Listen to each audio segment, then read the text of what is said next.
Hi everyone, welcome to Geek New Zealand. Today we will unbox and discuss a fun treasure hunting board game in a moving maze called Labyrinth. So let's get into it. Labyrinth is published by Ravensburger and was sent to me by Modern Brands Australia. Let's do a quick unboxing and I will explain at high level overview on how to play this game, followed by what I think about this game.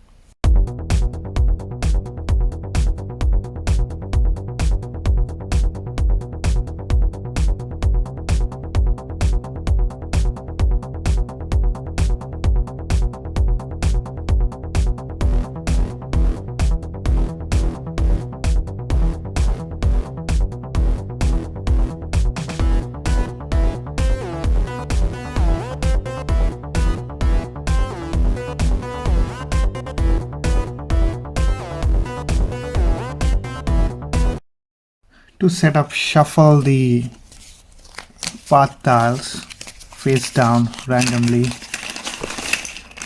so that you get a random maze every time you start the game, and then place them face up randomly between the gaps on the player board.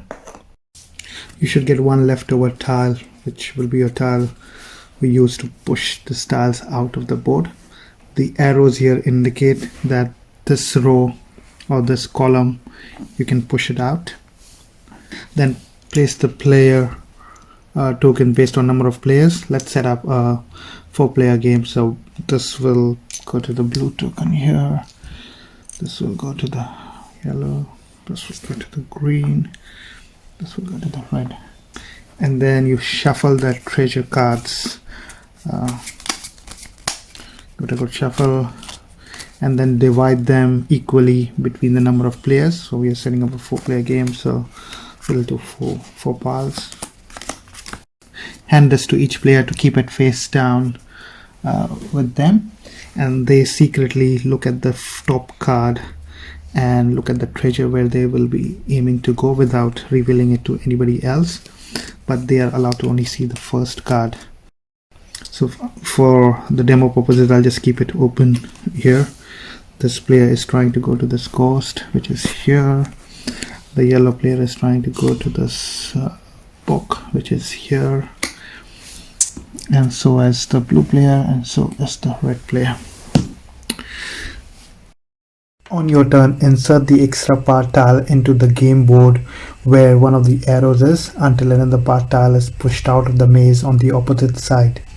The only exception is the path tile cannot be inserted back into the board at the same place where it was pushed out. There is a hint in the rule book which says keep the tile which came out on the same row, which will remind you that it came out of this row and it cannot be pushed into that row again. And now I'm allowed to move my player token as far as I want where it's not blocked. So it can go up to here, but I want to reach here, so maybe I'm just gonna sit here for now, and then I hand over my turn to the next player, and then they do the same, trying to go to their own tile. So the player turn, they have 2 steps. You move the maze using the extra tile, and then you move your piece based on how far you want to travel. The important rule is you must move the maze before you can move your playing piece, even if you can get the treasure on that turn. So for example, for any reason, if someone had pushed me out and I landed up here, so I was now at the start of my turn. If this is start of my turn, I am able to go there even without moving tiles, but I cannot. I'll have to move some tiles before I can go there. This one has done, and then I look at the other one and start trying to reach to that one. When you are on your last treasure, the aim of the game is to complete or reach to those locations, reveal the treasure, and then the first player to go back to their starting position is the winner of the game. There could be a scenario where, because you pushed a tile, it had a player token on it.